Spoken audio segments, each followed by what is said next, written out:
Imagine um exército tão brutal que cidades inteiras desapareciam do mapa depois de sua passagem.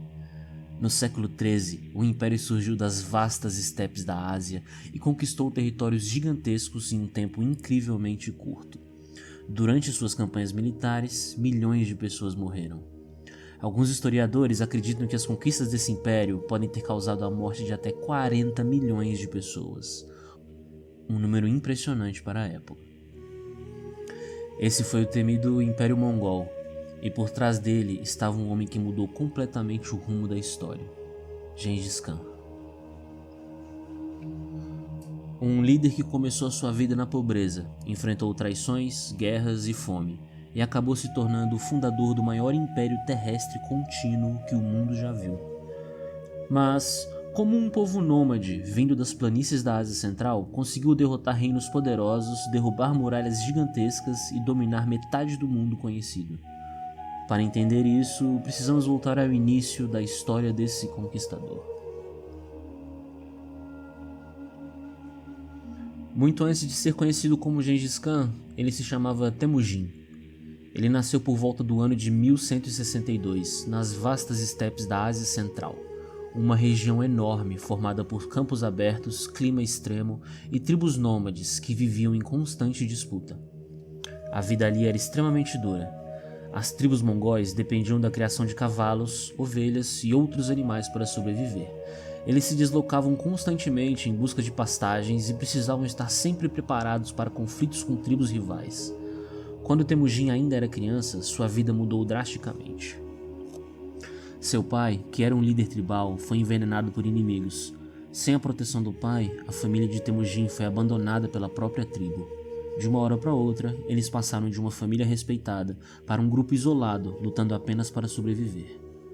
Durante anos, Temujin, sua mãe e seus irmãos viveram em extrema pobreza. Eles caçavam pequenos animais, pescavam e coletavam alimentos para não morrer de fome. Essa infância difícil moldou profundamente o jovem Temujin. Ele aprendeu desde cedo que, naquele ambiente brutal, a confiança era rara e a força era essencial.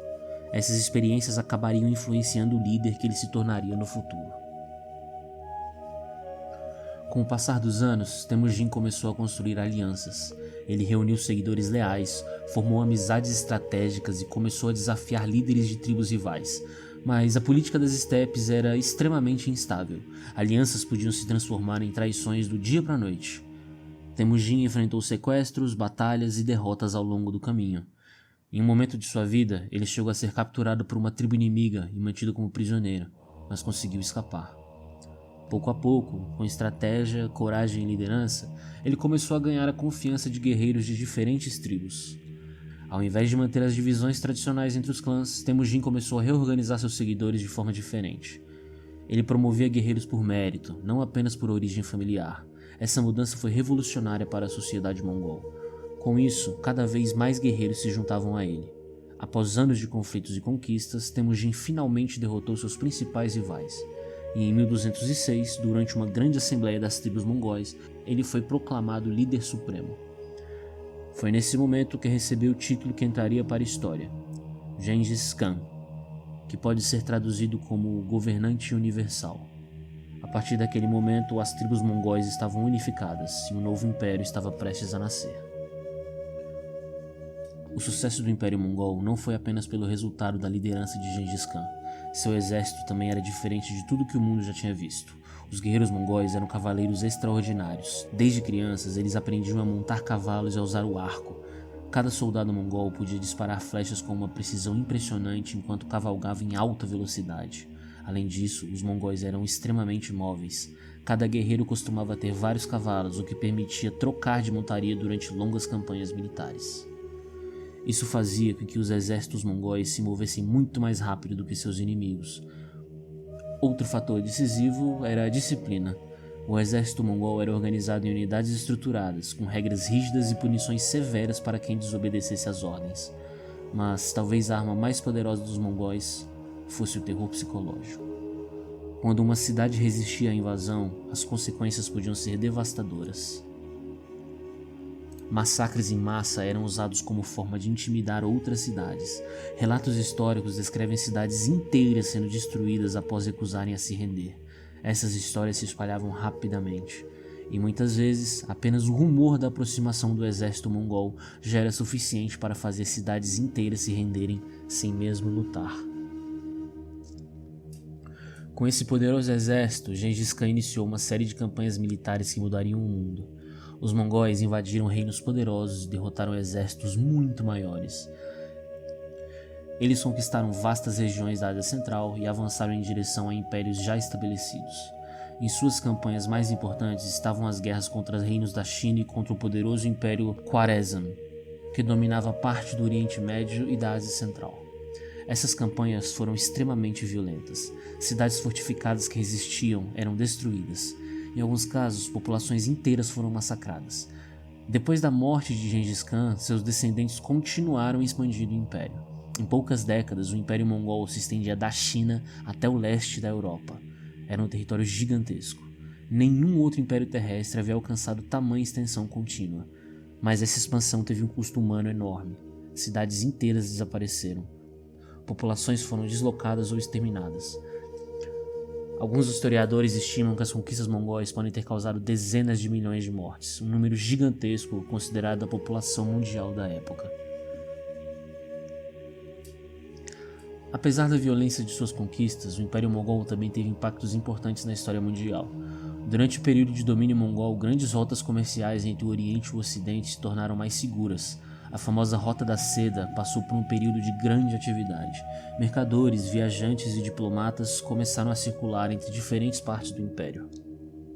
Isso permitiu a troca de tecnologias, produtos e ideias entre civilizações distantes. Um exemplo famoso foi o explorador veneziano Marco Polo, que viajou até a corte mongol na China e descreveu suas experiências em relatos que se tornariam famosos na Europa. Graças a esse contato entre culturas, muitas inovações e conhecimentos começaram a se espalhar mais rapidamente pelo mundo. Ou seja, apesar da sua brutalidade, o Império Mongol também ajudou a conectar regiões que antes quase não tinham contato. Após décadas de expansão, o Império Mongol começou a se fragmentar. O enorme território passou a ser dividido em diferentes ramos da família de Gengis Khan. Com o tempo, esses territórios se transformaram em reinos independentes. Mesmo assim, o impacto histórico do Império permaneceu enorme. Ele mudou fronteiras, derrubou civilizações antigas e transformou profundamente o equilíbrio de poder em várias regiões do mundo. Até hoje, Gengis Khan é lembrado como uma das figuras mais poderosas e controversas da história. Para alguns, ele foi um conquistador brutal, responsável por enorme destruição. Para outros, um estrategista militar brilhante, que unificou povos e criou um sistema administrativo eficiente. Mas independentemente da interpretação, uma coisa é certa: o Império Mongol marcou a história da humanidade de forma profunda. Quando olhamos para o impacto das conquistas mongóis, fica claro porque muitos historiadores consideram esse império mais mortal da história. Suas guerras mudaram o destino de continentes inteiros, milhões de vidas foram perdidas, e o mapa do mundo nunca mais foi o mesmo. Mas a história também nos mostra que mesmo os maiores impérios acabam desaparecendo. Hoje, tudo o que resta desse gigantesco império são seus vestígios na história e na cultura de diversos povos. E agora eu quero saber a sua opinião. Você acha que o Império Mongol foi realmente o mais mortal da história? Ou será que existiu outro império ainda mais devastador? Deixa sua resposta aí nos comentários. E se você gosta de história, se inscreve no canal, porque a história aqui ganha vida. A gente se vê no próximo vídeo.